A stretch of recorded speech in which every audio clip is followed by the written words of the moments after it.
regalitos, pues que a mi m'agrada molt. Regalitos, i ens anem a un regal en majúscules. Torna, és dimarts, la Sinfonia Familiar.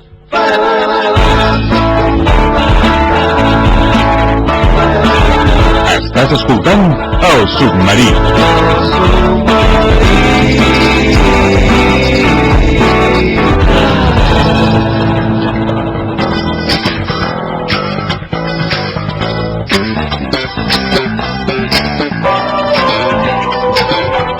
Doncs ja la tenim aquí, la trobàvem a faltar. Júlia Prunés, bon dia, bona hora.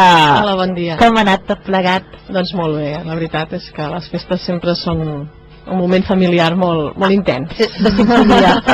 Bueno, la voluntat de que no desafini, no? De tant en tant desafina, però són bons moments també. El moment de desafinar et permet arreglar coses i trobar un equilibri. L'espai i l'equilibri, certament. Doncs la Sinfonia Familiar torna aquest 2012, els dimarts, a aquesta hora, i avui ens vols parlar justament, vaja, un tema d'actualitat, lògicament, perquè gràcies a Déu continuen naixent molts nens, les dones continuen parint, però hi ha un tema que és important, que és el postpart, no? Allò que passa just després de tenir una criatura, sobretot en la dona, no? Aquí m'imagino que hi ha d'haver moltes pors, moltes preguntes, molts moments de soledat, vaja, m'imagino, i ho confirmo, perquè jo els vaig tenir, no? Quan parlem d'aquest acolliment, d'aquest anar de la mà, d'aquest acompanyament de les dones en el postpart, per on hem de començar o quines reflexions ens hem de fer, Júlia? Bueno, jo primer de tot vull trencar una fletxa també, una llança. Trenquem la llança! Pels homes, perquè una mica són els oblidats de tot plegat. S'espera que estiguin al costat de les seves dones, però ningú els explica com.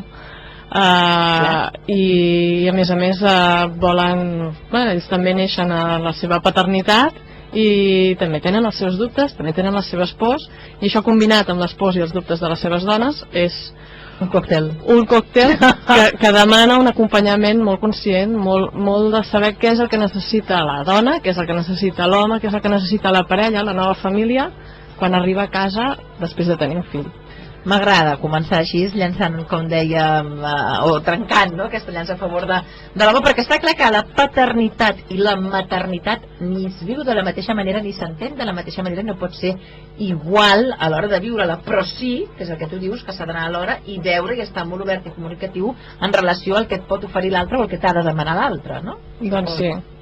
La primera persona que necessita un acompanyament molt ple sí que és la dona, d'acord? Perquè físicament hi ha hagut un esforç. Perquè per ella és com tot molt més intens, no? De totes maneres, si l'home no té també el seu acompanyament, és molt difícil que pugui acompanyar la dona. Tots necessitem, per poder cuidar algú, d'alguna manera ser cuidats. I aquesta és la primera necessitat que té una mare o una parella quan arriben a casa. Per tant, la mare necessita sentir-se cuidada per poder cuidar el seu bebè. Alhora que també, com dèiem, doncs, el pare, no?, per poder cuidar la família, no? És la primera línia, és el pare, és el que està allà al seu costat tot el dia, no? I llavors, i més ara que tenen doncs una baixa de més dies, doncs és important, no?, el seu acompanyament i el seu recolzament. El que passa que si aquest home no té també un acompanyament o no sap com acompanyar la seva dona, és molt difícil.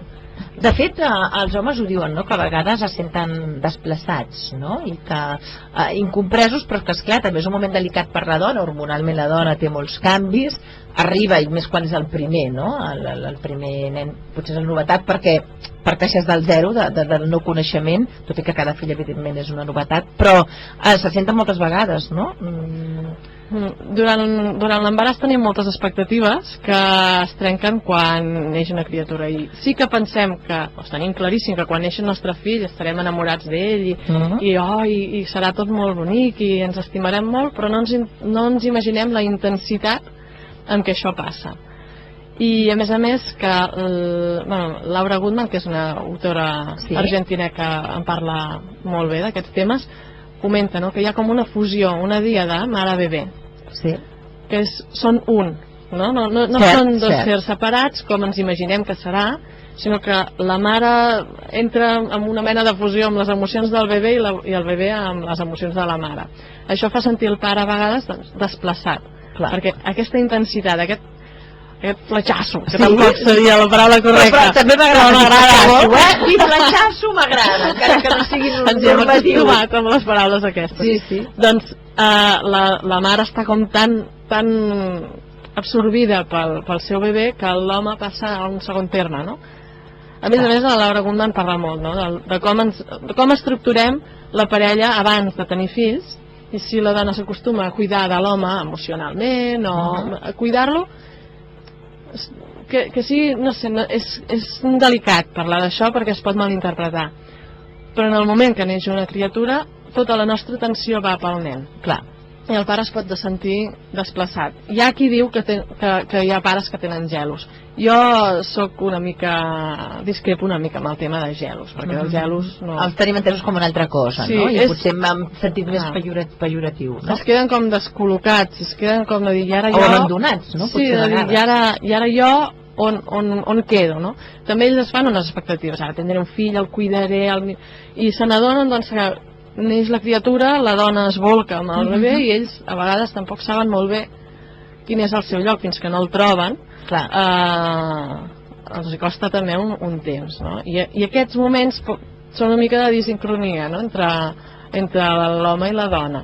Són moments a vegades difícils que tampoc ens esperem quan tenim un fill, no? I diem, ara serem tots dos, i allà te n'adones que hi ha coses que no encaixen i que fins que no les encaixem passa un temps. És que hi ha una part molt bucòlica i poc explicada, no? Hi ha la part bucòlica romàntica i meravellosa de l'embaràs. Que hi és, Sí, que hi és. No? I també, evidentment, depèn dels embarassos, que hi ha dones que passen uns embarassos que el bucolisme l'han d'anar trobant a la temperatura, perquè realment físicament ho pateixen molt. Però, en general, durant l'embaràs tens prous dies i mesos per imaginar-te allò que t'agradaria, no?, tenir un cop neix la criatura. Clar, cualquier parecido con la realidad, i deixem-ho dir així, no és pura coincidència, però s'hi acosta poc, perquè el bucolisme desapareix, hi ha molts factors físics, emocionals, hormonals, de parella, és una nova vida, és un canvi, sens dubte, no?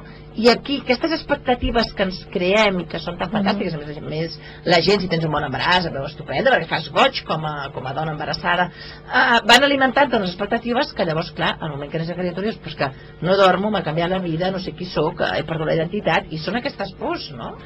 Són pors al desconegut. De fet, hi ha una mare que quan els he preguntat perquè la Júlia ha obert el tema al Facebook, doncs una diu, no, el primer fill, però el desconegut, perquè realment sentim unes emocions, primer que no ens esperàvem, que no vol dir que siguin negatives, però no ens les esperàvem, i per tant hem de saber-les trampejar, no?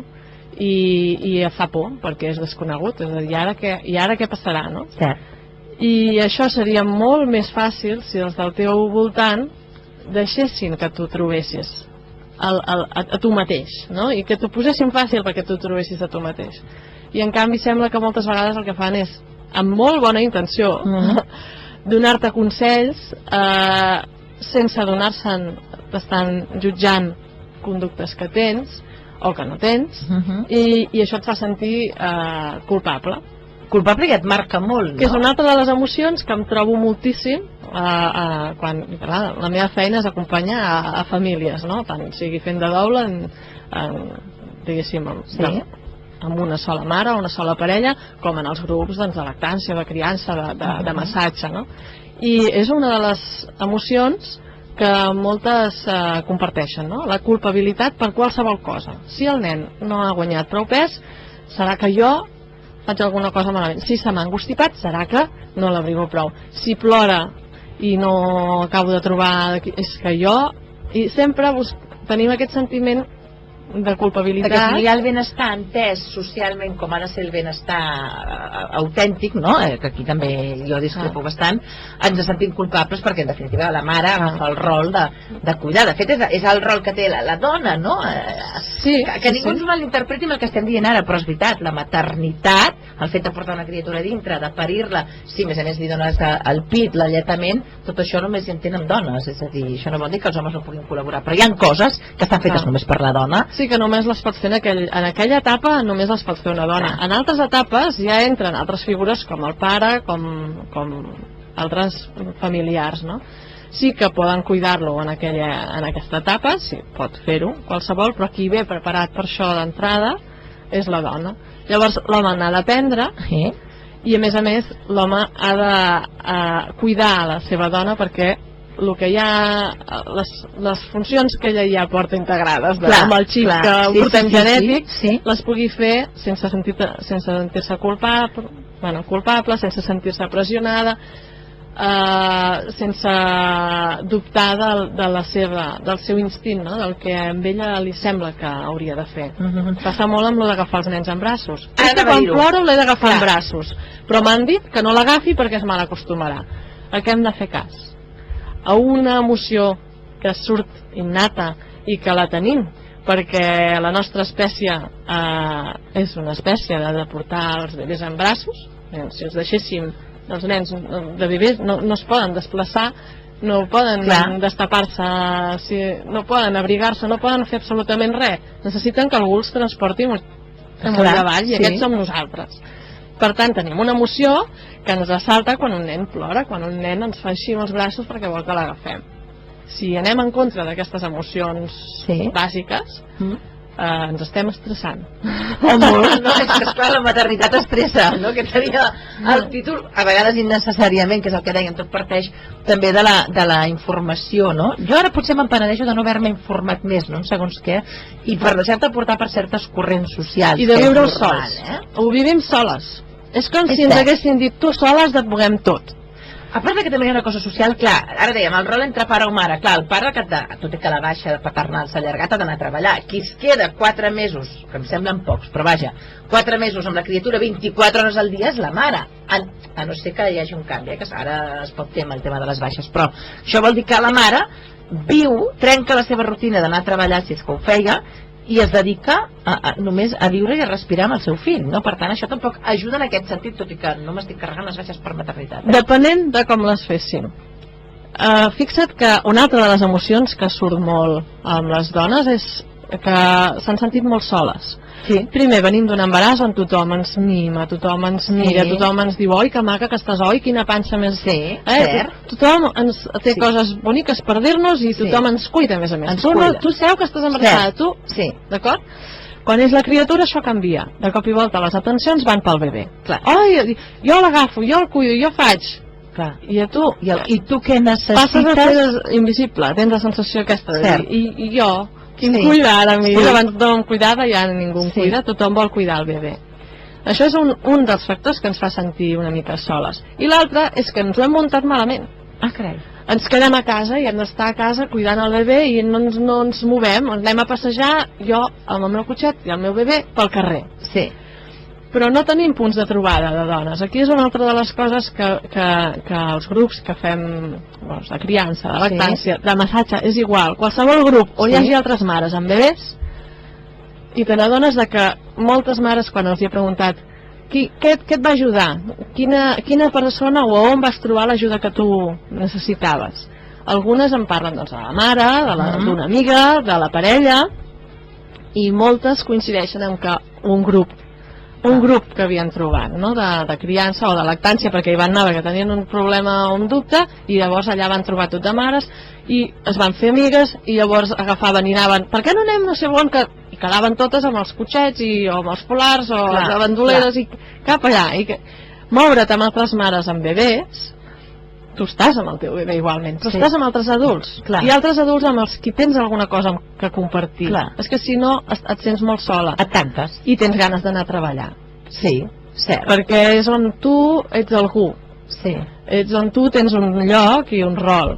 A casa amb el teu bebè tu sola, primera, no tens ningú que t'estigui valorant el que fas, és més, tendim a corregir, o sigui, una altra cosa que llenço aquí per les persones, per les mares, les amigues. No corregim a les mares, preguntem-los com ho volen fer o si se senten, com se senten. O expliquem la nostra experiència, però com a experiència. Mira, a mi em va anar bé això, o em va anar bé allò, o vigila que això pot ser això. Però mai corregir-les, no l'agafis, no li donis tanta teta. Una altra vegada tens això així, posa-li un abric. Vols dir que no va molt tard? Les estem corregint constantment, quan necessiten que valorem el que estem fent. El que estan fent, perquè Diu, és que no faig res, que fas una cosa molt important, que és cuidar una personeta que un dia serà un home o una dona, i cada vegada hi ha més estudis científics que diuen que aquesta etapa és crucial. Clar. Per com establim els vincles d'adult amb la resta de persones, com la nostra parella o els nostres fills, per com aprenem a gestionar les situacions d'estrès, per com aprenem a expressar el que sentim. Tots els nens de l'1 als 3 anys és molt bàsic, el primer any de vida és crucial. Ho diuen, i per tant és important que es faci amb el màxim de presència i de benestar de la mare, de la mare i de la parella.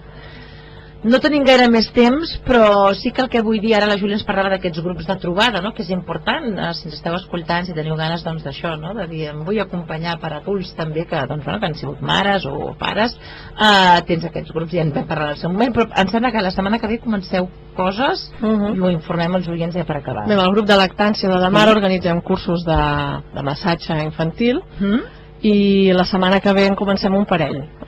Uns sempre són el dijous a la tarda. Molt bé. I comença el dia 19 a les 5:30. Sí. Al casal de barri de Sant Pere. Molt bé. I els altres són els divendres al matí, perquè hi ha mares que els hi va més bé al matí. Poden anar-hi mares, poden anar-hi pares, poden fer el cangur que té el bebè. És molt bo, el massatge és una eina molt important pel vincle.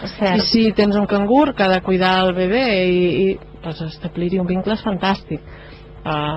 Poden venir pares i mares alhora, i llavors doncs mira, és molt interessant. Com ho han de fer per posar-se en contacte, per dir, doncs Júlia, veniu, què hem de fer? Va, diguem la web de la Júlia, que és un encant de web. Va. www.juliadaula.cat www.juliadaula.cat. Entrem. Si no, també em poden trucar mirant al Facebook. Exacte. A buscar-me, amb Júlia Prunés, estic allà. Doncs la buscarem, la trobarem, l'abraçarem, l'anirem a veure, perquè és important i necessari, com dèiem, doncs utilitzar, no?, amb el bon sentit de la paraula, aquestes eines que en aquest cas la Júlia ens posa a l'abast de tothom. Ai, de veritat, jo no vull pecar ni recomanar ni res, però sí que és veritat que com a mare, i tu també ets mare, sí que és veritat que a vegades necessitem aquesta companyia, aquest sentir-nos importants i útils, i sobretot, i aquí em faig autoresponsable i cadascú hauria de fer el mateix, de la informació, no?, de que no naixem havent après el rol de mare, que se'ns els ha d'explicar i escoltar-nos a nosaltres mateixes i actuar, però que val la pena també que mostrem, no?, humanament les nostres febleses i debilitats per reconstruir-les. A vegades no és tan important saber buscar informació, sinó, ahir parlàvem en el grup de lactància, dues coses importants a aprendre a fer quan arribem a casa amb el nostre bebè, sobretot les dones, que són les que ho tenen més difícil. Clar. És saber demanar ajuda, i aquí la demanem, i a saber dir prou. Demanar ajuda i saber dir prou. Saber dir que no vull més visites, o espereu-se més endavant, saber dir que no i saber demanar ajuda. Doncs ho hem de fer-ho. Sí, i les persones que acompanyem, que som totes, totes els que estem al voltant, les tietes, les amigues, les mares, deixeu que siguin les mares les que us diguin què necessiten, i valoreu-les molt, i els pares també. Ajudeu-los a entendre què li passa a la seva dona, i vosaltres, si sou les dones, expliqueu què busqueu, què necessiteu a la vostra parella, i us sabrà ajudar i acompanyar. Si no, és una font de conflicte important. Cert, no donem mai res per fet ni per entès, comuniquem-nos i abracem-nos. Parlant d'abraçades, la setmana que ve parlarem d'això. D'abraçades? De les abraçades. Ai, com m'agrada, és que a mi m'agraden molt les abraçades. Parlarem de moltes abraçades, que ens en farem moltes. Això sí, segur, no? Cada dimarts ho fem. De fet sempre abracem a la Júlia, amb totes les emocions i evidentment també físicament. Júlia, gràcies, la setmana que ve abraçades. Que passin els dies, que tinc ganes d'abraçar-me. Bona setmana, Júlia, i gràcies per les teves paraules. Ja sabeu que si voleu més informació